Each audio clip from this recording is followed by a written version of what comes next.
श्रीमद् भागवत गीता तीसरा अध्याय कर्मयोग। अर्जुन बोला, हे जनार्दन, यदि तुम कर्म की अपेक्षा बुद्धि अर्थात ज्ञान को श्रेष्ठ मानते हो तो फिर हे केशव, मुझे ऐसे भयंकर कर्म में क्यों लगा रहे हो? तुम अपने मिले हुए से संदिग्ध वचनों से मेरी बुद्धि को मोहित सा कर रहे हो। वह एक बात निश्चित करके बताओ जिससे मैं कल्याण को प्राप्त हो सकूं। श्री भगवान बोले, हे निष्पाप, इस श्लोक में दो प्रकार की निष्ठा मेरे द्वारा पहले ही कही गई हैं। ज्ञानियों के द्वारा सांख्यों अर्थात ज्ञान योगियों की और कर्मयोग के द्वारा कर्मयोगियों की निष्ठा कही गई है। मनुष्य न तो कर्मों का आरंभ किए बिना निष्कर्म भाव अर्थात कर्म बंधन से मुक्ति को प्राप्त होता है और न केवल कर्मों के त्याग मात्र से ही सिद्धि अर्थात निष्कर्म भाव को प्राप्त होता है। कोई भी मनुष्य कभी क्षण भर भी कर्म किए बिना नहीं रहता, क्योंकि प्रकृति से उत्पन्न गुणों द्वारा परवश हुए सभी प्राणी कर्म करने में लगाए जाते हैं। जो मनुष्य कर्मेंद्रियों को ऊपर से रोककर मन से इंद्रियों के विषय का चिंतन करता रहता है, वह मूढ़ बुद्धि वाला मनुष्य मिथ्याचारी कहलाता है। किंतु अर्जुन, जो मनुष्य मन से संपूर्ण इंद्रियों को रोककर अनासक्त हुआ इंद्रियों द्वारा कर्मयोग का आचरण करता है, वही श्रेष्ठ है। तू नियत कर्म अर्थात शास्त्रविहित कर्तव्य कर्म कर, क्योंकि कर्म न करने की अपेक्षा कर्म करना ही श्रेष्ठ है। फिर कर्म न करने से तेरा शरीर निर्वाह भी सिद्ध नहीं होगा। यज्ञ अर्थात ईश्वर के लिए किए जाने वाले कर्मों के अतिरिक्त अन्य कर्मों से यह मनुष्य कर्म बंधन को प्राप्त होता है। इसलिए हे कौन्तेय, तू आसक्ति से रहित होकर उस यज्ञ के लिए ही भलीभांति कर्म कर। सृष्टि के प्रारंभ में प्रजापति ब्रह्मा ने यज्ञ के साथ प्रजाओं की रचना करके उनसे कहा कि तुम लोग इस यज्ञ के द्वारा वृद्धि को प्राप्त हो। यह यज्ञ तुम लोगों को इच्छित भोग देने वाला हो। इस यज्ञ के द्वारा तुम लोग देवताओं को बढ़ाओ अर्थात उन्नत करो, और वे देवता भी वृष्टि आदि के द्वारा तुम लोगों को बढ़ाएं अर्थात उन्नत करें। इस प्रकार एक दूसरे को बढ़ाते हुए अर्थात उन्नत करते हुए तुम लोग परम कल्याण को ही प्राप्त होगे। यज्ञ के द्वारा बढ़ाए हुए अर्थात पुष्ट हुए देवता तुम लोगों को इच्छित भोग देंगे ही। उन देवताओं द्वारा दिए भोगों को जो मनुष्य उन्हें दिए बिना भोगता है, वह चोर ही है।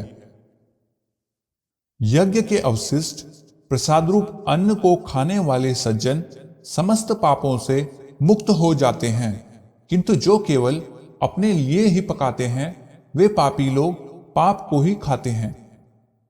अन्न से संपूर्ण प्राणी उत्पन्न होते हैं। अन्न की उत्पत्ति वर्षा से होती है, वर्षा यज्ञ से होता है और यज्ञ कर्मों से उत्पन्न होता है। कर्मों को तू ब्रह्म अर्थात वेद से उत्पन्न हुआ जान। ब्रह्म अर्थात वेदाक्षर अर्थात अविनाशी परब्रह्म से उत्पन्न है। इसलिए सर्वव्यापी परब्रह्म सदा यज्ञ में प्रतिष्ठित हैं। हे पार्थ, जो इस श्लोक में इस प्रकार प्रचलित सृष्टि चक्र का अनुवर्तन नहीं करता अर्थात तदनुसार नहीं चलता, वह इंद्रिय सुखों में रमण करने वाला पापायु अर्थात पापमय जीवन बिताने वाला पुरुष व्यर्थ ही जीता है। किंतु जो मनुष्य केवल आत्मा में ही रमण करने वाला और आत्मा में ही तृप्त तथा आत्मा में ही संतुष्ट हो, उसके लिए कोई कर्तव्य नहीं है। उस पुरुष का इस संसार में ना तो कर्म करने में कोई प्रयोजन होता है और न कर्म न करने में कोई प्रयोजन होता है तथा इसका समस्त प्राणियों में अर्थात किसी भी प्राणी के साथ कुछ भी स्वार्थ संबंध नहीं होता। इसलिए तू आसक्ति रहित होकर निरंतर कर्तव्य कर्म को भली भांति करता रहे, क्योंकि आसक्ति रहित होकर कर्म का आचरण करता हुआ मनुष्य परम पद को प्राप्त होता है। राजा जनक आदि कर्म के द्वारा ही परम सिद्धि को प्राप्त हुए थे, इसलिए लोक संग्रह की ओर देखते हुए भी तुझे कर्म करना ही उचित है। श्रेष्ठ पुरुष जो जो आचरण करता है अन्य मनुष्य भी वैसा वैसा ही आचरण करते हैं। वह जिसे श्रेष्ठ कहकर प्रमाणित कर देता है लोग उसी के अनुसार बरतने लगते हैं। हे पार्थ, तीनों लोकों में मुझे ना तो कुछ कर्तव्य है और न कोई अप्राप्त वस्तु ही प्राप्त करनी है, तो भी मैं कर्म में ही लगा रहता हूं। क्योंकि हे पार्थ, यदि मैं कभी आलस्य रहित होकर कर्म में प्रवृत्त न होऊं तो मनुष्य मेरे ही मार्ग का सब प्रकार से अनुसरण करेंगे। यदि मैं कर्म न करूं तो ये सारे लोग नष्ट हो जाएं। मैं वर्णसंकरता का करता हूं और इन प्रजाओं को नष्ट करने वाला बनूं। हे भरतवंशी, कर्म में आसक्त हुआ अज्ञानी जन जिस प्रकार कर्म करते हैं, ज्ञानी अनासक्त रहकर लोक कल्याण साधने की इच्छा से उसी प्रकार कर्म करें।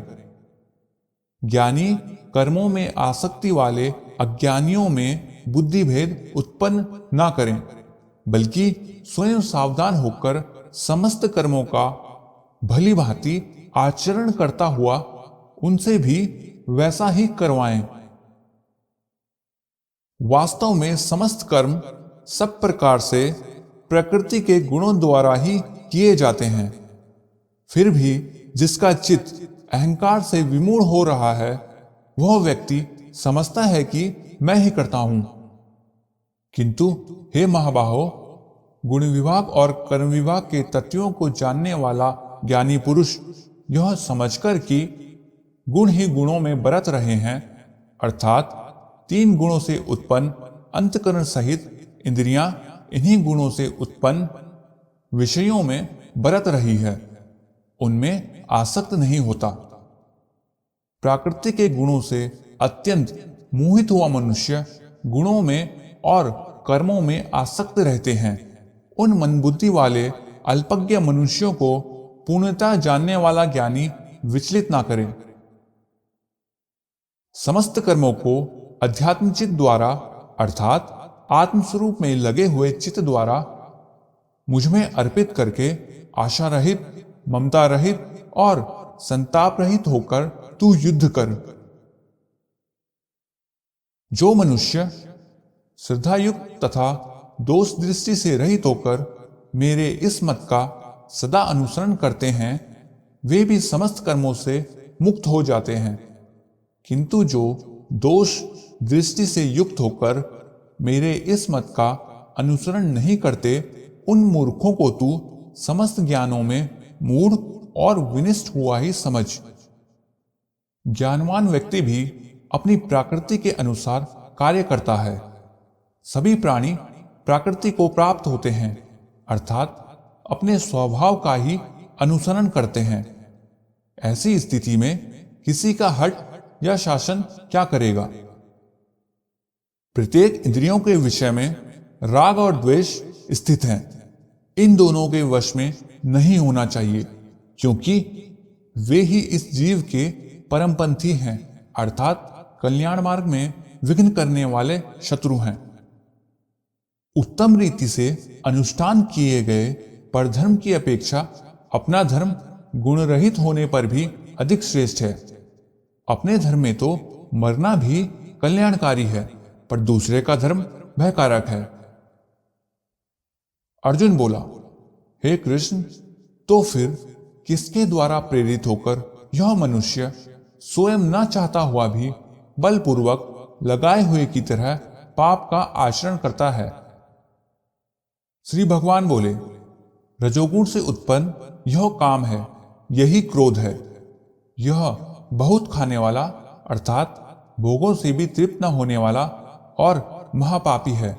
इसको तू इस संसार में वैरी जान। जिस प्रकार धुएं से अग्नि ढकी रहती है और मैल से दर्पण ढका रहता है, तथा जिस प्रकार जेड़ से गर्भ ढका रहता है, उसी प्रकार इस काम के द्वारा यह विवेक ज्ञान ढका रहता है। हे कौन्तेय, ज्ञानियों के नित्य वैरी इस कभी तृप्त न होने वाली काम रूपी अग्नि के द्वारा मनुष्य का ज्ञान ढका रहता है। इंद्रियां, मन और बुद्धि इस काम के आश्रय स्थान कहे गए हैं। इन्हीं के द्वारा ज्ञान को आच्छादित करके यह काम जीव को मोहित कर डालता है। इसलिए हे भरतवंश्रेष्ठ, तू पहले इंद्रियों को वश में करके इस ज्ञान और विज्ञान का नाश करने वाली पापी काम का परित्याग कर। पंडितगण इंद्रियों को स्थूल शरीर से श्रेष्ठ कहते हैं। इंद्रियों से श्रेष्ठ मन है, मन से भी श्रेष्ठ बुद्धि है, और जो बुद्धि से भी परे है वही यह आत्मा है। इस प्रकार बुद्धि से श्रेष्ठ आत्मा को जानकर और आत्मा से ही आत्मा का स्तंभन करके, अर्थात शुद्ध बुद्धि द्वारा मन को वश में करके, हे महाबाहो, तू इस काम रूपी दुर्जय शत्रु को जीत ले।